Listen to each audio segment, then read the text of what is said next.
Yes. I can't speak from the male perspective, so I don't know. Well, once they're required to go, they either finish the 8th grade or until they were 16 years of age. Right. One or the other, so. It's pretty much still the same case. I don't ever remember anyone in my particular grade ever dropping out. And I think in other grades, I think they were older than I. But I don't believe it was because of the school itself. I think it was pressure from home that made them leave school. But I know there was no one from my grade that stopped. The other thing that comes to mind, I hadn't thought of it until just this very minute, was the fact that there was no special education.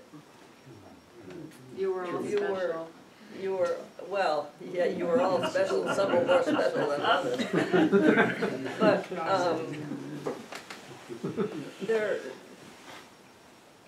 I mean, we had boys, I had a boy in school with me, and he had been in school with my brother and with Bob Twist, and he was just waiting to get till he was 16, because he was never going to finish 8th grade. And he was in the 1st grade from the time he started school until he turned 15. Learning was very, very, very, very difficult for him. But he used to, I remember he used to sit in the, he was very tall for one, well, everybody was tall to me. But he would sit in those little tiny 1st grade seats with people like me and do his numbers and his alphabet and his penmanship. And that was actually about all he could do. He could write his name, and I remember he would start at the top of the page, and he'd write his name and he'd end up at the bottom of the page for the last letter of his last name. But that was the only thing that he could write. He was a gentle, he never harmed anybody, and he just was a gentle person. I don't know whatever, I think he died fairly young. But we all kind of took care of him because we liked him, you know, and we realized that he was never going to amount to anything, and he had 18 strikes against him. So we all sort of just kind of looked after him. So actually, you never had like a one-on-one special like teacher or just not that I remember, did we? I remember when I was in school, there were some students, I mean, there are always some students that it's harder for them than others. And I remember my first stint in special ed was when I was in the 5th grade, and this student was in my grade, and he never had learned to read. And when I'd get my work done, the teacher would send me in the middle room, and I would try to help him. And I don't think he ever did learn to read, but that was my first stint in special ed. And I worked for almost 20 years in it after, and you know, it certainly has come a long ways. I mean, students that couldn't learn back then, I mean, they did what they, you know, they did, the teachers did a marvelous job, because you cannot zero in on one student if you've got 15 others that have to go too, and they did the best they could do. But I think now children have a lot more opportunity if they have a problem with something. I think we've what is it, I guess, analyzed to a fault maybe sometimes, but I do think that students can further what they would have been able not to now. But they've got to want to too. So it makes a difference with a student. The other thing too is that well, if you finished your work and you were looking for something to do, the teacher would assign you to one of the students who had difficulty learning. And that made you dig a little deeper because you wanted to be like the teacher. See? And so I think we learned a lot by being student And there's 3 teachers up there. teachers. Pupil, student, teachers. I know Linda Lucia taught me all the presidents in the state capitol and everything else. She was, of course, we all realized she was very smart in school. But she seemed to zero on me, Eugene Marcus, and who else? There was 3 of us. And, you know, we really respect her for that, too. Anything else? Now, one more question. I seem to have all the questions. It must be awful hard for a teacher. Like, when I started school, I couldn't speak a word of English. Not one word, couldn't say yes or no in English. What does a teacher do in a case like this? You can't have the other kids teach me anything because I never had that experience, so I don't know. Except, well, that's another story. Did you ever have any? Okay. Are we, did you ever have anybody come to you in school that couldn't speak English? And how did you deal with it? No. Concord High? Concord, New Hampshire? No. Juniors and seniors? No. I remember being in school with, well, Marcel's brother couldn't speak English either. But there was another, but he learned very quickly. I mean, we weren't in school half a year, but what he was, you know, right with the rest of us.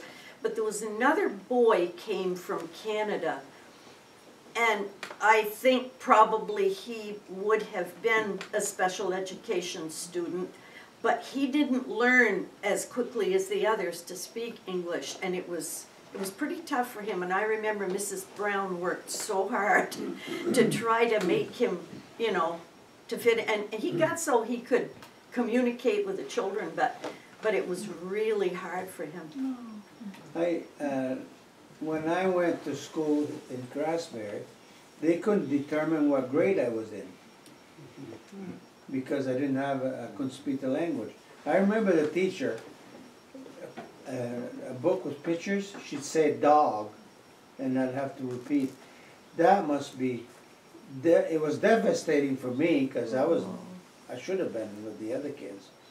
But, you know, and I did learn, believe me. I know what a dog is now. You see, Paula, your mother, when I was in the 7th grade, had his older sister, Denise. Yes. When she came to us, I think they had just come from Canada just recently before that. Yeah. And she didn't know a word of English either. She went to school with us most of that year. But she learned something.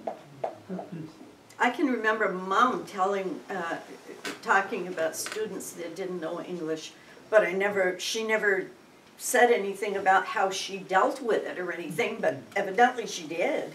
Because I know she didn't know how to speak French. So There's no such thing as English as a second language in those days. And when the end of the year came, that girl knew a lot more than she did when she started. my grandfather could speak some French, I think. Very broken. Which grandfather? Goodhue. Goodhue. And my grandmother, Marcus, I remember the story telling that she could not speak any English till she was about 7 years old. Oh, really? So, but I don't know if she remembered her French, because I never heard her speak French. But she evidently she did. I don't think my grandfather Marcus spoke French. Amazing, yeah.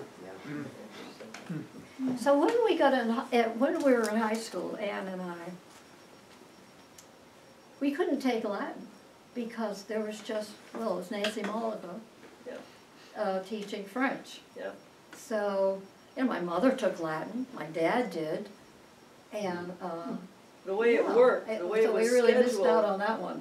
Well, the way it was scheduled was that Latin was taught for 2 years, and then French was taught Right. for 2 years. But you couldn't take Yeah, them, well, you couldn't take French 1 and Latin 2, or French 2 and Latin 1, because they weren't taught at the same time. So I never took Latin either. I took French, but I never took Latin. Because it wasn't, I couldn't fit it into my schedule. And it wasn't taught for 2 of those years. Now the students are having to fit because they can't take French. They're only taught Spanish. So, It's interesting. so, in high school, we would put on plays, maybe one, at least one if not 2 a year. And Nancy Malika, she was only there for a couple of years because, well, she was very pretty. Boys gave her such a hard time. And she was just really lovely. And she was sort of replaced by, well, his name was Eric Medro. And Dan Metro. he would have been real good in college with college students, not high school. And so this one particular play that we were putting on, we're all up on the stage. And Barbara Fortune Lucier looked at Mr. Metro and she said, "Mr. Metro, your pants are on fire." And he had this giggle, nervous giggle, well, because of people, you know, kids were always playing jokes on him. And so he's going, you know, laughing. And the rest of us turned around, and indeed, his pants were smoking. And he had cuffs on his pants, and he was smoking a cigarette. And of course, the ash went down. And so that was no joke. That was for real. And then from there, just moving on to basketball and bob twists. So that would have been our sophomore and junior year, and bob twist taught math, and bob twist, of course, most of you here, bob twist. Oh my goodness, he had that smile, and, you know, it just was. That deep voice. We girls would walk on water for him. And we did. We did. We belonged to just a small basketball, well, like Newport Center League. and Palm Brighton. North Troy, Newport North Center. Troy, so it was Brighton, just, St. Mary's in Brighton. Yeah. Sacred Heart in Newport. Canaan, which was an all-day trip. Literally was an all-day trip. and we Yeah. took the championship. Yeah. We did. I mean, and it was all Bob. There was no doubt about it. Then he left. That was very sad. Very sad. And replaced by a teacher, a woman. And Right out of college. I guess, I know when I was a junior, we did have a school bus, but anyway, we were riding to a game, a few of us girls, with this woman. And it must have been north. We were going north. So we're going down the hill, and of course, there was the turn to go to Boutwell, you know, down the hill there. She missed a turn and ended up in Sonny Sweat's garage. And that is the truth. Right into the garage. There was nothing in there, fortunately. We were very nervous the rest of the trip. And I think once, actually, baseball game, I think we rode with Eric Metro, Oh, we did. right? Oh, yes. Oh, my Lord. Because we lived right on the common, and I was getting ready for school, and Eric was going by the house, coming up from the common. He must have stayed down there somewhere in the village, and so he's heading to the academy. And I looked at him, his car was going backwards. Either he had stopped for something and had put it in reverse instead of forward. And just to see him, you know, going backwards in his car was just, he was. It was very, very, very interesting. I don't ever remember walking on water for any of my teachers. I do remember that we had the utmost respect for Bill Simpson, and we had what is now the common room was our study hall. Oh, yeah. And I can't remember, well, Mrs. Pike was our study hall teacher, and I don't remember breathing terribly hard either. But when you'd hear those shoes, he always wore leather-soled shoes. Boy, everybody was saintly, so that's about the limit to our...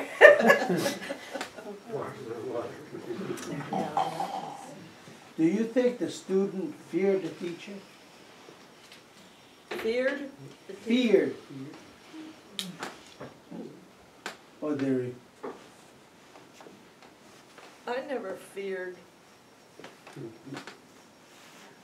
but I had a great deal of respect. Yeah. Same with me. That's the word. I was never afraid of my teachers, but I wouldn't have wanted to do anything to make them upset. I mean, No. I had a job to do, that was to learn and to do my homework, and I didn't think anything more about it. I just did it. There were a couple of teachers that I didn't really like, Were you afraid of But your teachers? that didn't affect the No. interaction between us, because I don't think so. she or he was a teacher, and therefore you You didn't. still respect them. Yeah. Yeah, but I don't ever remember being afraid. No. Well, a lot of us in high school also, and this goes way back to Phyllis Harrington, Simmons Harrington. We belonged to Christian Endeavor, and high school, you know, with a lot of high school students. That was Miss Jean Simpson, and she had this bus, and she would collect. Did you belong? I did, but it was like Sunday evening. You know, this was Yeah. Sunday evening. Yeah. Oh, This- yes. This was always Oh, Sunday. yes. And she would go around and collect us all. And so as you got into the bus, Jeannie would say, "Whoopee!" Yes. That didn't she? Oh, yeah, but the time she went whoopee, this was a Girl Scout bus, and we were going down Ketchum Hill, and she got this belt of exuberance, and she took her feet off the pedals and her hands off the wheel and yelled, "Whoopee!" And we were going down Ketchum Hill, and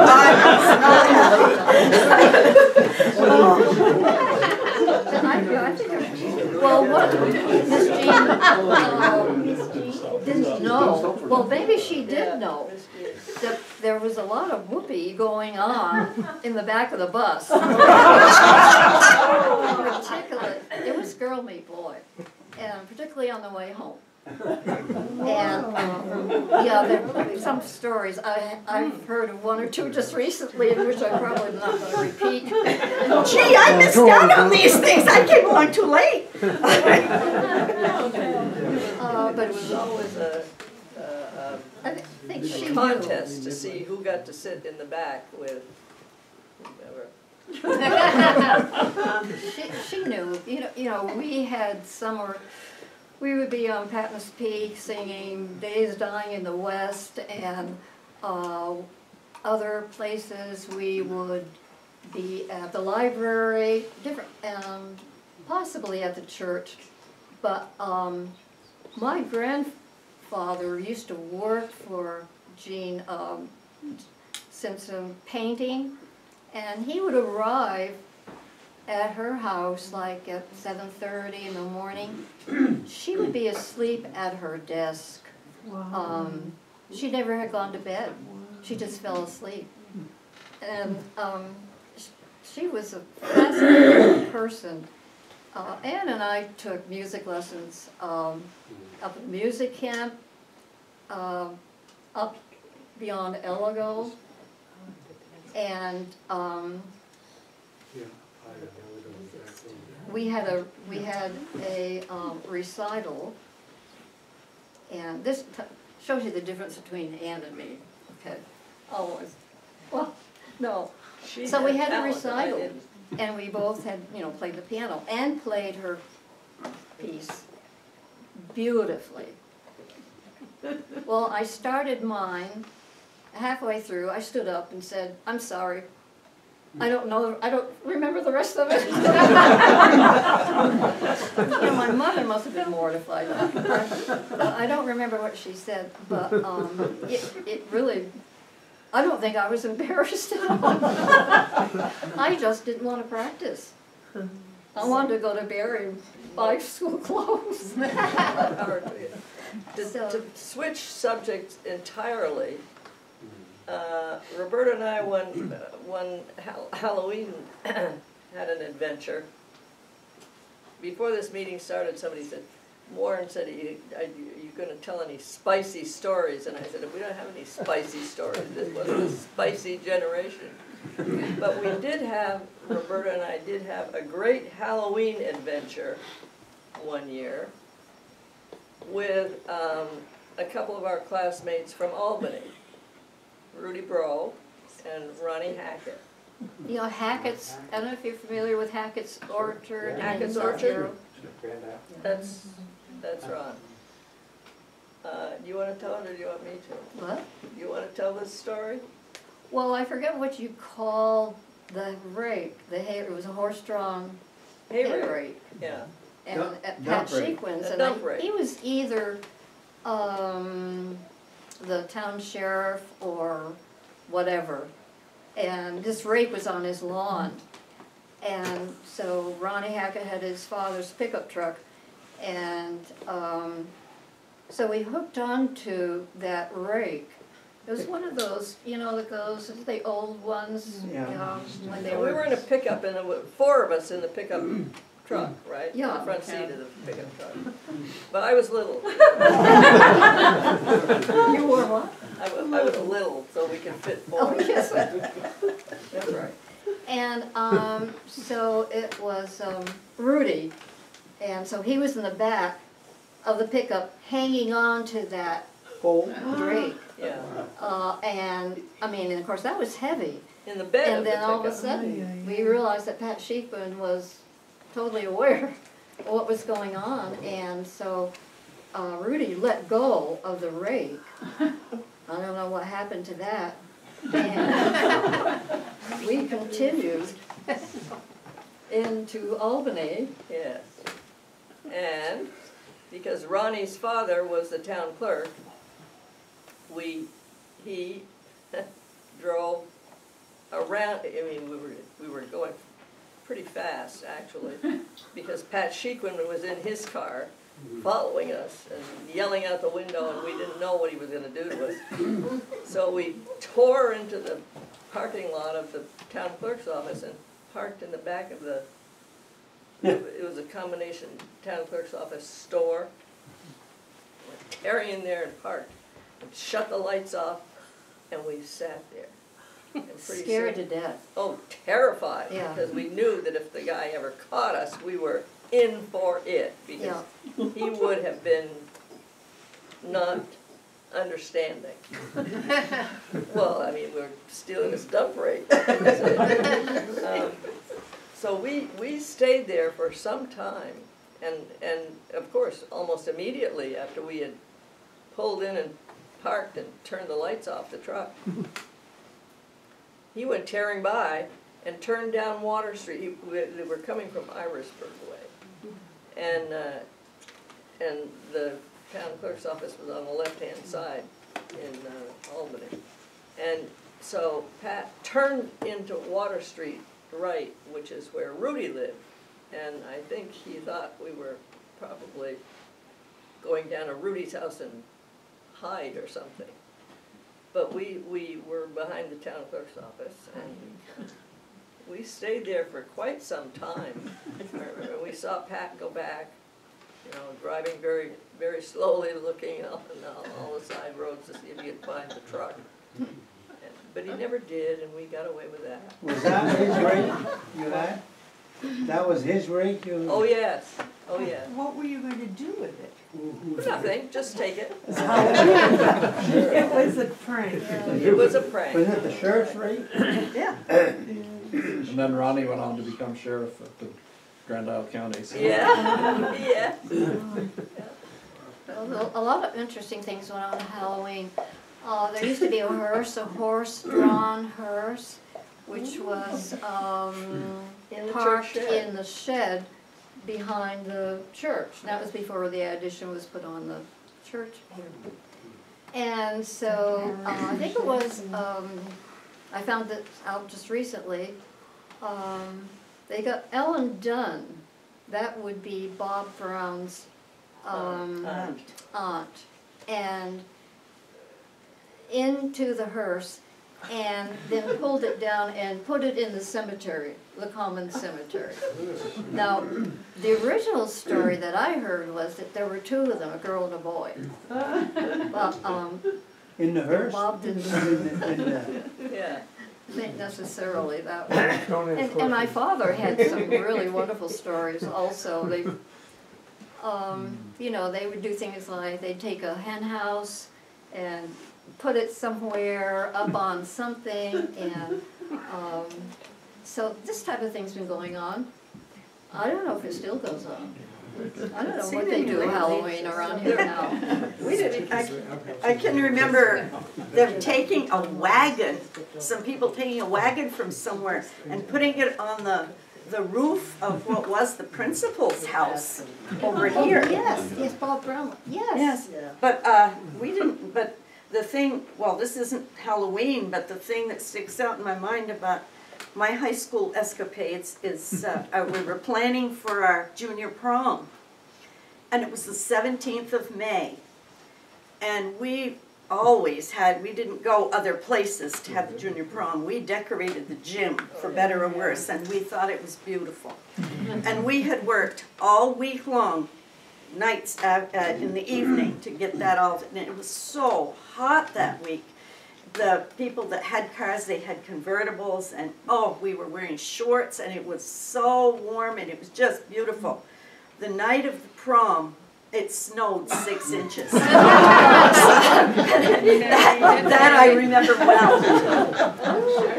Do you remember what they had for supper? I do. We decided we were going to be different. We were going to do things right up my class.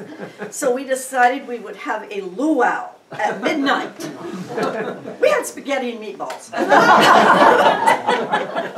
What about lunch during the day for kids? I'm sorry? Lunch during the day for kids. What's the deal on We that? had, when I went to school, we had hot lunch, and Mrs. Gutzman did the cooking down at, when they had the inn, and they were absolutely wonderful meals. I wish I had the recipe for one of her cakes that she made. It was just wonderful. Most kids participated in that? Well, as I recall, it was only during the winter months we had it. We took our sandwiches and whatever from home from like September to I don't know, whenever. And then through the winter months, we'd have hot lunch, and then again in the spring, we'd have cold lunch. Were any of you involved with Miss Jean's plays? Yes, I was. I was. Miss Jean's How did plays. she do it? Yeah. Was How it did a she summer do it? thing? Was it during the school year? Miss Jean's Shakespeare Summer. plays. Summer. And most of her cast were summer residents in Greensboro, the summer colony in Greensboro, young people. But Miss Jean always played the lead. If it was Macbeth, she played Macbeth. If it was Hamlet, she played Hamlet. She pulls the shots and does the lead. And she knew every line of every player Yes. who missed. Wow. Arnold, my father-in-law Arnold tells a great story about him being recruited to play Horatio Yeah. in Hamlet, because there's no one she'd rather stick her sword into.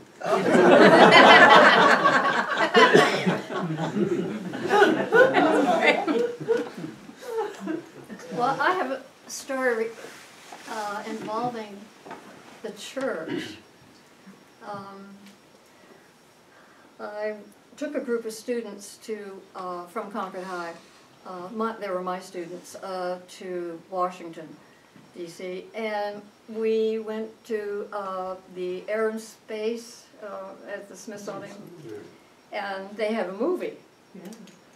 And so we're all sitting there, and of course, hundreds of people, and all of a sudden, I see this hot air balloon coming over my church, the church that I was married in. Well, anyway,